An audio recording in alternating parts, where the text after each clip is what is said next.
Let's make this simple. Show me proof you're in this country legally. And what authority do you have to ask me that while I'm filling up my truck? If you don't prove you're a citizen right now, you're going in cuffs.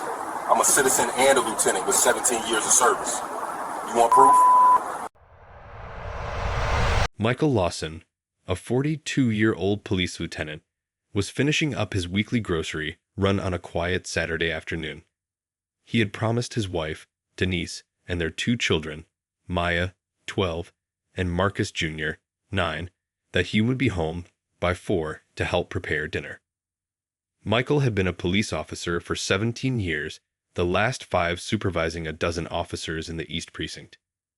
Today, he wore jeans, a gray shirt, and sneakers, blending in perfectly with the weekend crowd. As he loaded the last bag into the bed of his Ford F-250, Michael checked the fuel gauge. Almost empty. The nearest gas station, Sunoco on Riverside Avenue, was just 2 miles away. He figured stopping for fuel would only add a few minutes to his drive home.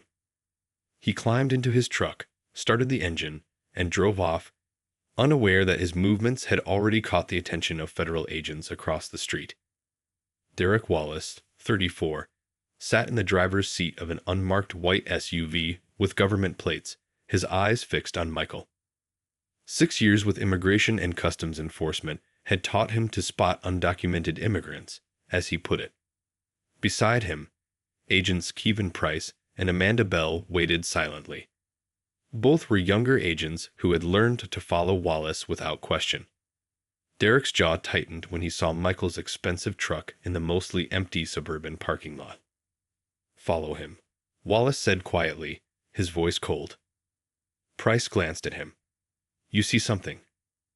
"Just follow him," Wallace repeated, and the SUV fell in behind Michael's pickup. Michael pulled into the Sunoco gas station, completely empty except for him. He stepped out and started pumping gas, enjoying the brief moment of calm. Then, without warning, the white SUV pulled in behind him, blocking his truck. 3 agents stepped out, tactical vests with ICE printed on the chest, and moved deliberately into position around him. Michael's stomach tightened. Something felt wrong. Wallace approached, hands relaxed but near his sidearm. "I'm Agent Wallace with ICE," he said flatly. "I need to see proof you're legally in this country." Michael blinked. "Excuse me?" Price moved closer. "Show us your papers." "I'm a U.S. citizen," Michael said carefully. "Why are you asking me this?" "We don't need to explain our enforcement actions," Wallace replied. "Produce your identification now." Michael took a deep breath. He had been in tense situations before, but this felt different. He reached into his back pocket and pulled out his Ohio driver's license. He handed it over. Wallace examined it, frowning slightly, then handed it back. "We asked for proof of citizenship, not a driver's license," Wallace said. Michael's chest tightened. "I don't carry my birth certificate around. This is what I have." Bell spoke up. "If you don't show proof right now, you're under arrest." Michael's heart raced. The agents were surrounding him in an empty gas station. No witnesses. No escape. But he knew he had one more option. Slowly, he pulled his official police badge from his wallet, holding it up for all 3 to see. "I'm Lieutenant Michael Lawson. This proves who I am." Wallace glanced at it, smirk fading slightly. Price leaned in. Bell's eyes widened.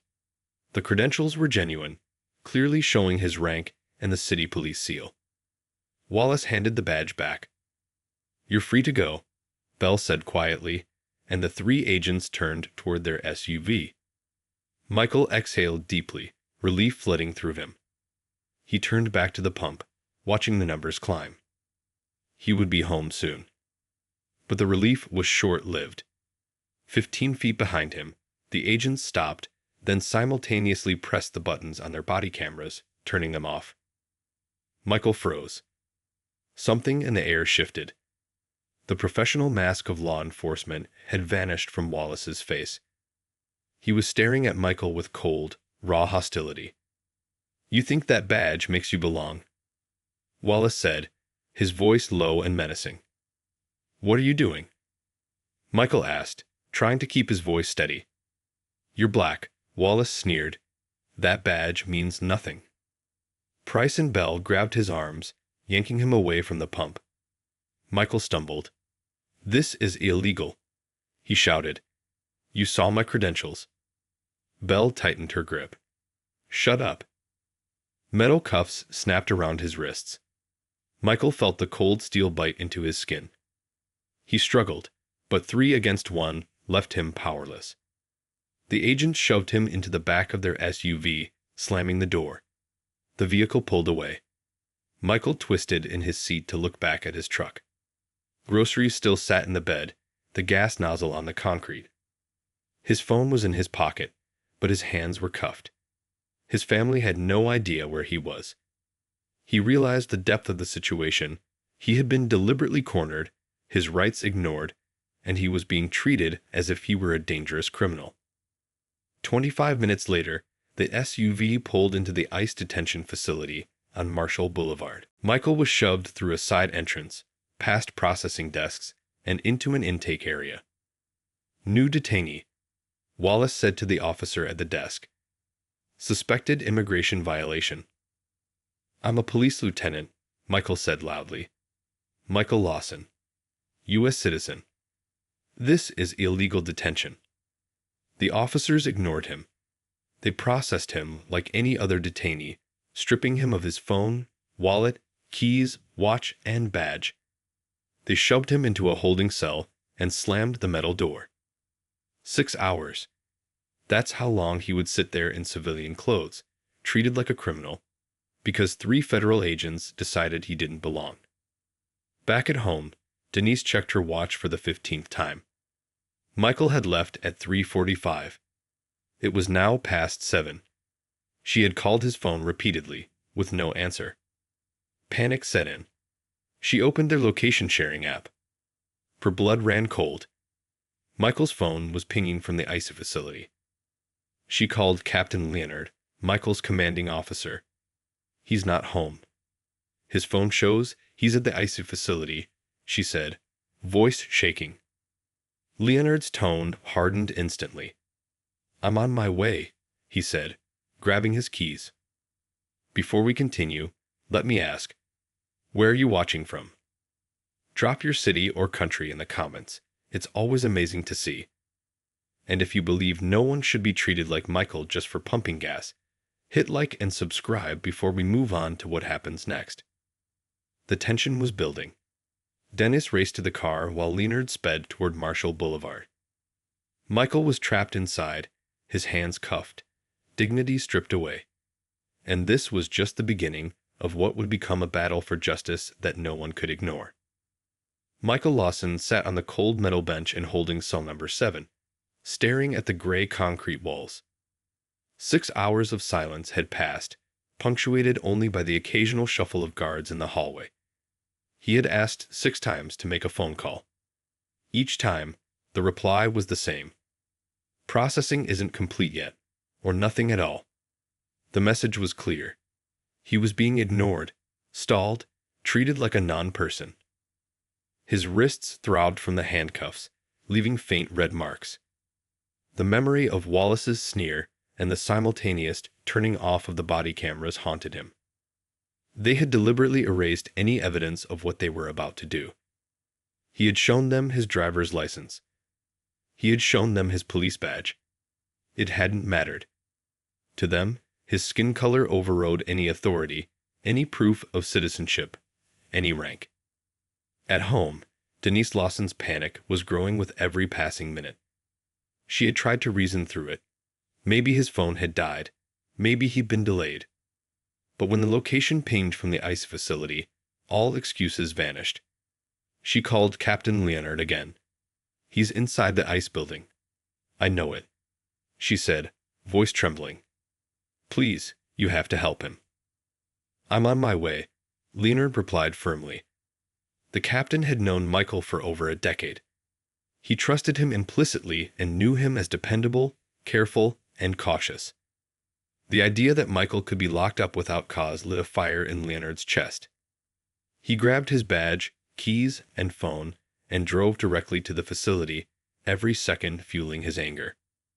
When Leonard arrived, it was 8:45 p.m. He walked into the intake area in full uniform, his badge gleaming under the harsh fluorescent lights. Behind the desk, Kevin Price, one of the agents who had arrested Michael, looked up with a blank expression.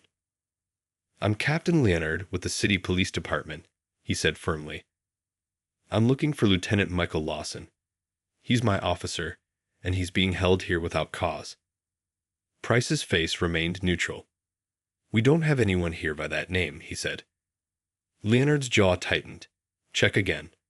Michael Lawson, Lieutenant. He was brought in this afternoon." Price pretended to look at the computer. "No one by that name." Leonard pulled out his phone and showed him the location ping from Michael's device. "This shows him inside your facility. He has to be here. Bring him out." Price's eyes flicked toward the hallway, avoiding Leonard's gaze. "Maybe someone with a similar name came in," he suggested. "Not someone with a similar name," Leonard snapped. "My lieutenant, Michael Lawson. You have him. Now." Price hesitated, then disappeared into a back office. Leonard clenched his fists, pacing. He could feel the heat of anger surging. Michael had been treated like a criminal for no reason. The thought of what might have happened over the past 6 hours made his stomach turn. 5 minutes later, Price returned with Derek Wallace. His expression was carefully neutral, but Leonard saw through it. Wallace was uncomfortable. "Captain Leonard," he said, voice calm but forced. "There may have been some confusion. We might have someone matching that description in holding." "Might have," Leonard said, his voice cold and sharp. "You either have my officer or you don't." 2 days later, Chen's investigator retrieved the footage. The silent video told a story that words could barely capture. Michael pulled up to pump number 4. He stepped out, inserted his card, and began pumping gas. Then the white SUV arrived behind him. 3 ICE agents stepped out in tactical vests, surrounding him. Michael showed his driver's license. Then his police badge. The agents looked, then began to walk away. And then it happened. All 3 agents, in perfect synchrony, pressed the buttons on their body cameras. Red lights went out. The footage captured the cameras turning off, then a pause minus 30 minutes with no record, before they reappeared driving away on the highway with Michael nowhere in sight. Chen's face hardened as she reviewed the video. "This isn't just racial profiling," she said. "This is premeditated deprivation of rights under color of law. That's a federal crime." She didn't stop there. Chen subpoenaed the body camera footage from Wallace, Price, and Bell. The recordings confirmed the gas station footage. The agents approached Michael, demanded identification, examined it, then began to walk away.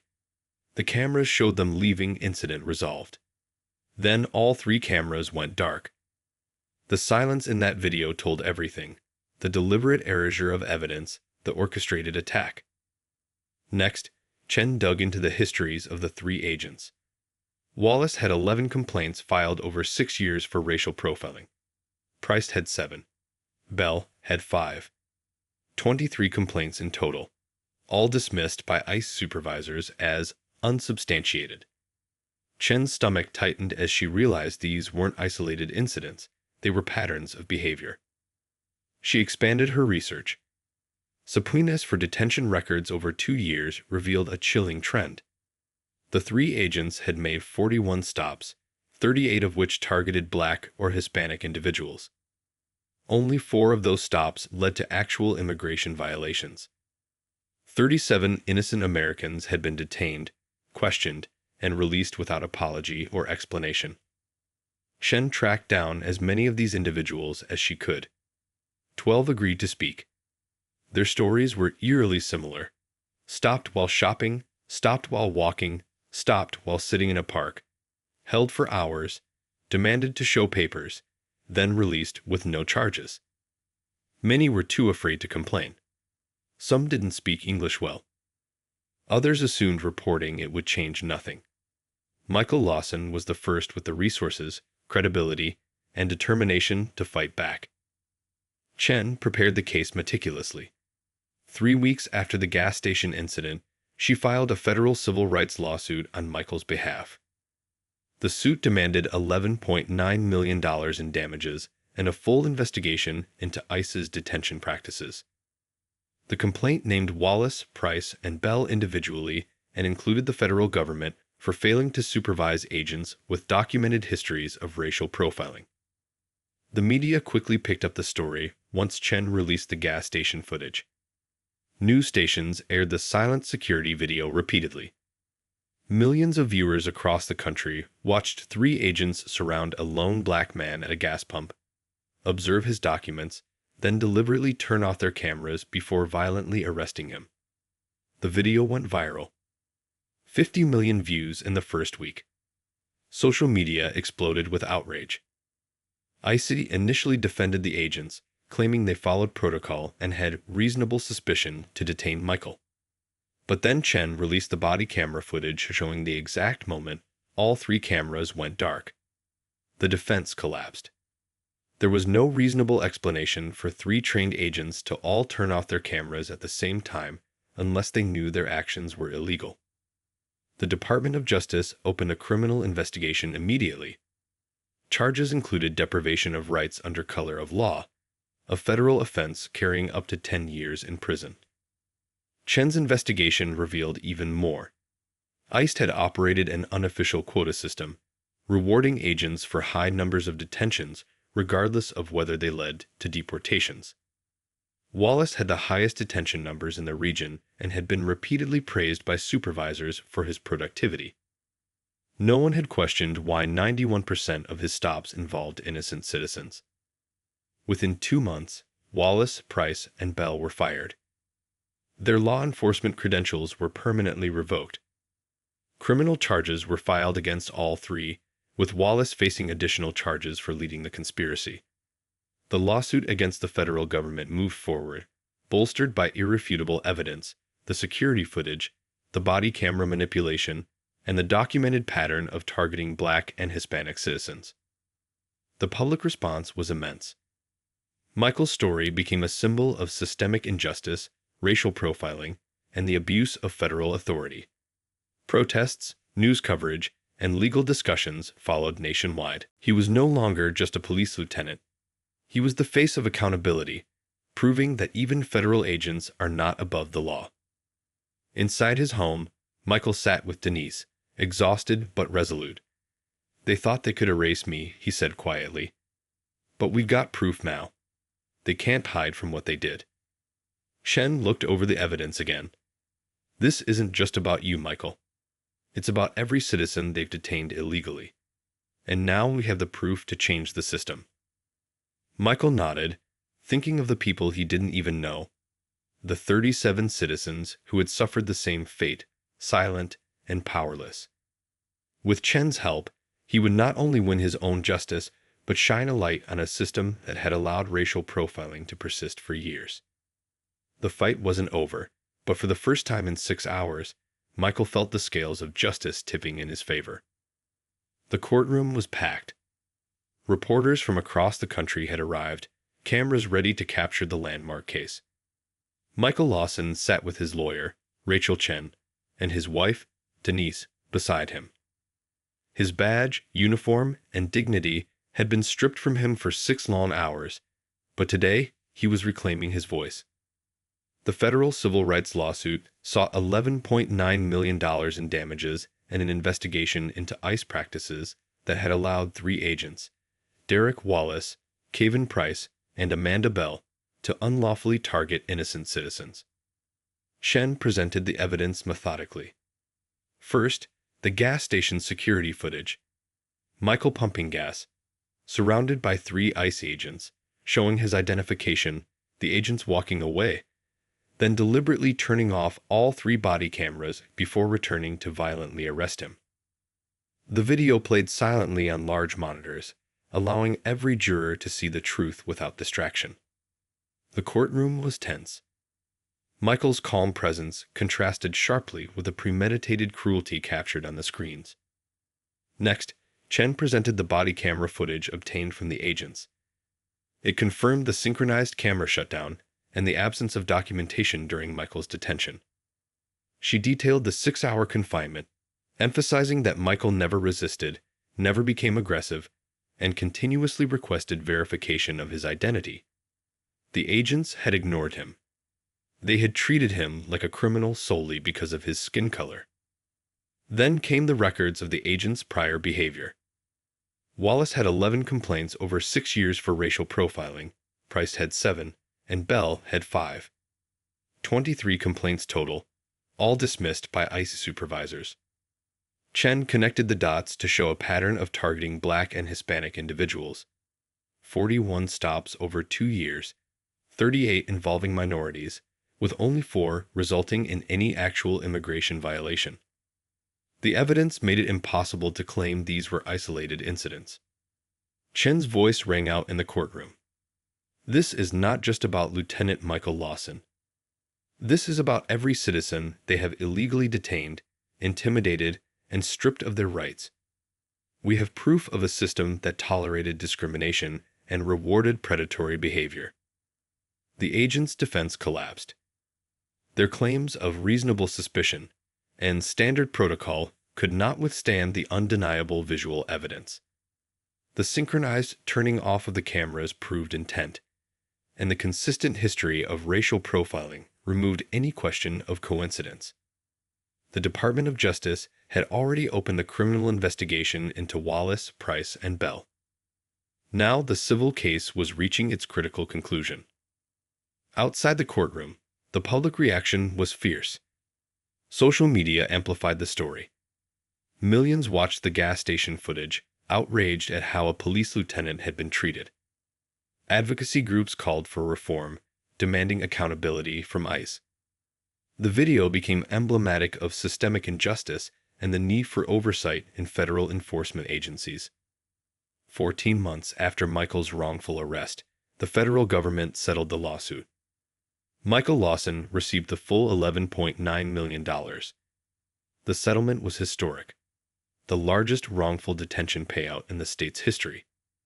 ICE was required to implement sweeping nationwide reforms. First, all ICE agents had to complete 40 hours of racial bias training annually. This was not optional. Body cameras were mandated to remain on during all enforcement actions, and tampering was grounds for immediate termination. Agents were required to demonstrate specific, articulable, probable cause before demanding identification. An independent civilian oversight board was created to review detention decisions and investigate complaints of racial profiling. ICE also audited the past 5 years of detention records. They discovered systemic issues across multiple regions. 89 agents with patterns similar to Wallace's were identified. 67 were forced to resign, and 22 faced criminal investigations. Derek Wallace, Kevin Price, and Amanda Bell were permanently barred from law enforcement work in the United States. Wallace, once a rising ICE agent, ended up working a minimum wage job, divorced, and shunned by his community. Price and Bell faced similar consequences: careers destroyed, personal lives upended, and reputations tarnished. Michael returned to work after a month of stress leave. Counseling was offered, and he accepted. His colleagues rallied around him, wearing blue ribbons in solidarity. 18 months after his arrest, he was promoted to captain in recognition of his courage and long-standing service. The promotion was more than symbolic. It was a message that integrity and standing against injustice would be recognized and rewarded. Michael also established the Rights and Dignity Foundation, a nonprofit providing legal assistance to victims of immigration profiling. Within 3 years, the organization had helped over 200 people, many of them victims of the same agents who had arrested Michael. Stories emerged of people stopped while shopping, walking, or sitting in parks, all detained illegally. For the first time, they could fight back with legal support, advocacy, and media attention. He became a national speaker on civil rights, teaching law enforcement agencies across the country about constitutional rights, racial bias, and treating every individual with dignity. His case was incorporated into law school curricula, highlighting the dangers of unchecked authority and the importance of accountability in federal agencies. 5 years after his arrest, Michael was named Deputy Chief of Police. He oversaw the department's training academy and community relations division. His children, Maya and Marcus Jr., had grown up understanding that standing up for justice could change systems. Maya, 17, planned to study criminal justice in college. Marcus Jr., 14, knew his father's story by heart, not as a tragedy, but as an example of courage, resilience, and the power of refusing to stay silent. The gas station footage remained iconic. It was used in congressional hearings, civil rights seminars, and federal training programs as proof of what premeditated civil rights violations look like. The footage became a teaching tool, a warning, and a catalyst for reform. Michael's victory was more than financial compensation. It was the beginning of systemic change. Federal agents could no longer operate without accountability. Citizens could no longer be detained arbitrarily based on race. His fight had cost him hours of fear and humiliation, but it had saved countless others from similar experiences. For Derek Wallace, the consequences were total. From a rising ICE agent with promise and opportunity, he became unemployable in law enforcement, divorced, and publicly condemned. Price and Bell lived similar fates. Their actions were recorded, exposed, and remembered as examples of what happens when power is abused. Michael Lawson had been arrested for pumping gas while black, but his refusal to remain silent exposed a system built on fear, prejudice, and unchecked authority. Justice, though expensive at $11.9 million, brought real change. Nationwide reforms, the creation of an advocacy foundation, accountability for bad actors, and a legal precedent for civil rights protections. In his office, Michael looked at the photo of his family on the desk. Maya was studying criminal justice, Marcus Jr. was reading a book about civil rights, and Denise stood beside him, proud and supportive. He knew the fight was far from over, but for the first time, the future looked hopeful. They had faced abuse, corruption, and racial injustice, and they had won. Michael's story proved a powerful lesson. Even a badge cannot shield someone from racial profiling, but courage, evidence, and persistence can hold even federal agents accountable. For thousands of citizens, the reforms ensured that no one would be illegally detained for something as simple as pumping gas. Michael Lawson's experience became a rallying cry for justice, equality, and systemic reform, an enduring testament to the power of standing up for what's right.